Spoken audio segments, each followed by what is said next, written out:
Daily taste the daily. Telugu వారి #1 choice Telugu matrimony. YCP MP Mithun రెడ్డికి ED నోటీసులు.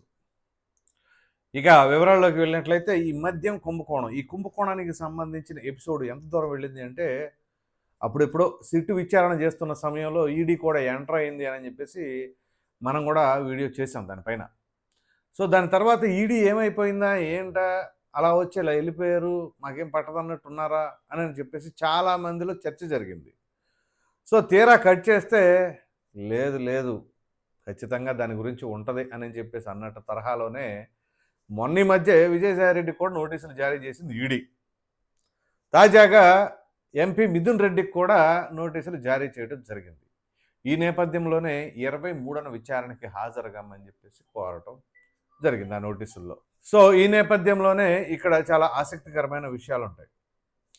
22న విజయసాయిరెడ్డి, 23న మిథున్ రెడ్డి. ఏం జరుగుతుంది మరి ఈ నోటీసులకు సంబంధించిన ఎపిసోడ్లో ఎటువంటి అంశాలు తెరపైకి రాబోతా ఉన్నాయి అనేది చాలా కీలకంగా మారబోతూ ఉంది. సో ఇక్కడ ఏంటి అంటే ఇప్పుడు ఈ ఈడీ ఎంటర్ అయింది అంటే ఎలా ఉంటుంది, స్పష్టంగా వాళ్ళ దగ్గర ఈ మనీ లాండరింగ్కి సంబంధించి అప్పట్లోనే సిట్ వాళ్ళకి నివేదికలు ఇచ్చింది, అంటే ఏమేమి జరిగింది ఏంటి అని చెప్పేసి క్లియర్ కట్గా ఒక రిపోర్ట్ ఇచ్చింది అని చెప్పేసి అప్పట్లో ఈడీకి ఇచ్చారని చెప్పి చెప్పారు. సో మరి ఇంతకాలం జరిగిన తర్వాత ఇప్పుడు నోటీసులు ఇచ్చారు. సో జస్ట్ 2 days బ్యాకే నేను ఒక వీడియో చేశాను, మీకు గుర్తున్నట్లయితే. ఇవన్నీ లింకింగ్ పాయింట్స్ అన్నమాట. చూడండి ఏంటి, వైసీపీలో ఉన్న ఎంపీలందరూ కూడా పార్టీకి దూరంగా ఉన్నారు, దూరంగా జరగబోతున్నారు, ఎందుకు జరగబోతున్నారు ఏంటి, లేదా బీజేపీలోకి వెళ్ళే ప్రయత్నాలు విపరీతంగా జరుగుతున్నాయి, ఎందుకంటే వాళ్ళ మెడ చుట్టూ గుచ్చు బిగుస్తుంది అనే సంగతి అర్థమైపోతూ ఉంది. ఖచ్చితంగా ఇప్పుడు ఏమండి, అందులో ఎవరెవరు పాత్ర ఉంది అని చెప్పేసి ఆయా వ్యక్తులకు తెలుసుగా. సరే మిగతా వాళ్ళకి తెలిసినా తెలియకపోయినా విచారణలు బయటపడతాయి అని అనుకున్నా ఎవరెవరైతే సదరు వ్యక్తులు ఆ యొక్క అక్రమాల్లోనో అవినీతుల్లోనో పాలు పంచుకొని ఉన్నారనుకోండి, ఖచ్చితంగా వాళ్ళకి తెలుస్తుంది, అమ్మ మనం అప్పుడు చేశాం కాబట్టి ఖచ్చితంగా ఈ విషయాల్లో బయటికి ఇవాళ కదా రేపైనా బయటపడబోతా ఉంది. పైగా ఇక్కడ విచారణ సంస్థలు కూడా రెడీగా ఉన్నాయి. పైగా ఇక్కడ రాజకీయ కక్షతో చేస్తున్నారు అనే ధోరణి ఎక్కడ ఉండదు, గుర్తుంచుకోండి.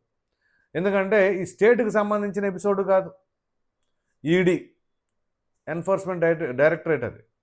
ఇవి ఒక విధంగా చెప్పాలంటే స్వతంత్ర ప్రతిపత్తి కలిగిన సంస్థలను మనం చెప్పుకున్నా కేంద్రం కనుసన్నల్లో నడుస్తుందని చెప్పేసి ఇప్పుడు కాంగ్రెస్ పార్టీ అధికారంలో ఉన్నప్పటి నుంచి ఇవే తరహా విమర్శలు వస్తూ ఉన్నాయి సిబిఐ ఈడీ పైన. సో సరే ఉంటుందా ఉండదా దట్ ఈస్ సెకండరీ. కానీ రాష్ట్ర ప్రభుత్వాలకు మాత్రం ఎటువంటి ప్రమేయం ఉండదు అని చెప్పి స్పష్టంగా మనం అనుకోవచ్చు.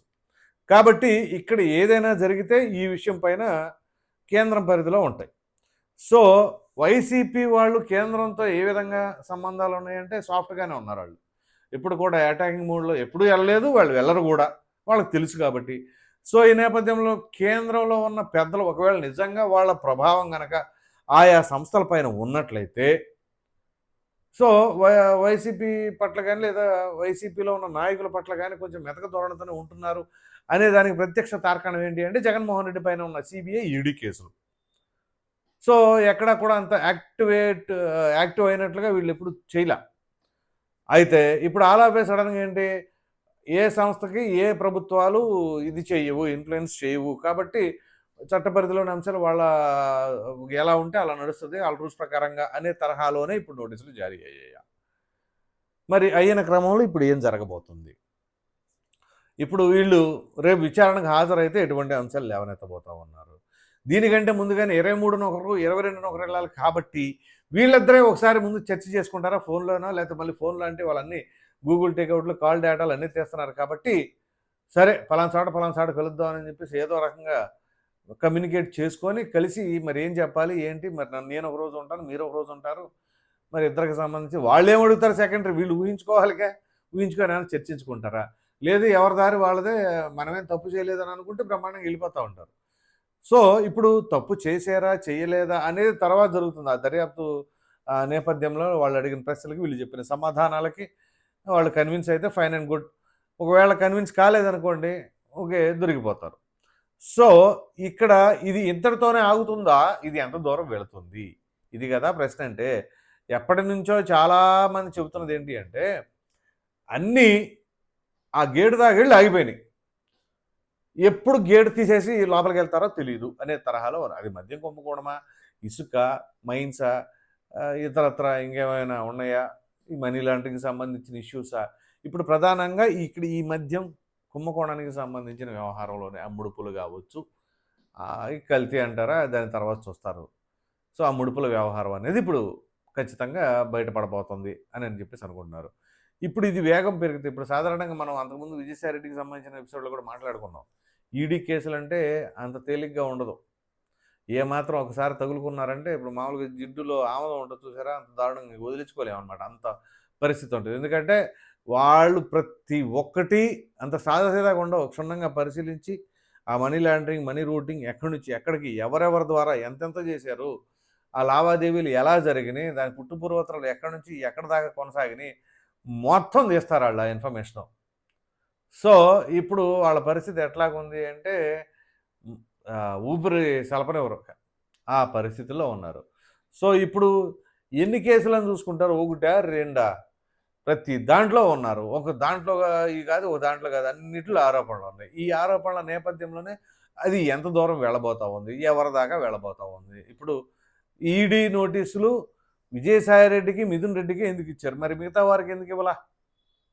ఇది కూడా ఆలోచించాలిగా. ఇప్పుడు మద్యం కుంభకోణం అంటే వీళ్ళు ఉన్నారనే కాదు కదా, రాజ్ రెడ్డి ఉన్నాడు, చెవిరెడ్డి భాస్కర్ రెడ్డి ఉన్నాడు, ఇది సిట్టి చెబుతున్న దాని ప్రకారంగా ధనుంజయ రెడ్డి ఉన్నారు, అలాగే ఇంకొంతమంది నాయకులు ఉన్నారు. సో ఇప్పుడు వాళ్ళందరి పరిస్థితి ఏంటి, వీళ్ళని తీసుకున్న తర్వాత వాళ్ళ దగ్గరికి వెళతారా, వెళ్ళిన తర్వాత ఏం జరగబోతా ఉంది? ఈ నేపథ్యంలోనే ఇది ఇక్కడెక్కడే తిరుగుతుందా? ఇప్పుడు మనీ లాండరింగ్ కానీ లేకపోతే ఈ స్కాములు కానీ వీళ్ళ వరకే చేశారనుకోవాలా? అంటే ఒక విధంగా చెప్పాలి అంటే పై స్థాయి నాయకులకి ఏం సంబంధం లేకుండా వీళ్ళందరూ వీళ్ళే చేసేసుకున్నారని అనుకుందాం. జగన్మోహన్ రెడ్డి గారు ముఖ్యమంత్రిగా ఉన్నారు, ఆయనకేం సంబంధం లేదు అనుకుందాం. ఒకవేళ ఆయనకి సంబంధం లేకుండా ఉన్నప్పుడు ఆయన కింద ఉన్న ఈ ఎంపీలు కావచ్చు, కాళ్ళు కొన్ని నామినేటెడ్ పదవుల్లో ఉన్నవాళ్ళు కావచ్చు, ఈ రకంగా ఇన్ని అక్రమాలు అవినీతులు చేస్తూ ఉంటే మరి ఒక రాష్ట్ర నాయకుడిగా జగన్మోహన్ రెడ్డి గారు ఏం చేయాలి? ప్రతి ఒక్కటి గమనించుకోవాలిగా.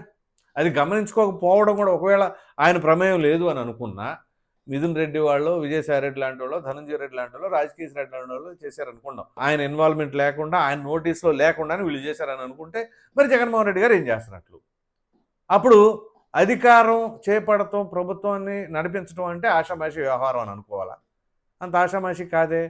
మరి అంత హ్యాండిల్ చేయలేనప్పుడు ఏ రకంగా మరలా గెలుస్తానని, నేను మరలా వచ్చేస్తానని చెప్పేసి అంటున్నారు. ఇప్పుడు మీరు సీఎంగా చేసిన క్రమంలో ఒకవేళ మీ ప్రమేయం లేకపోతే ఇవన్నీ జరిగినాయి అని అంటే మీ ఫెయిల్యూర్ అది.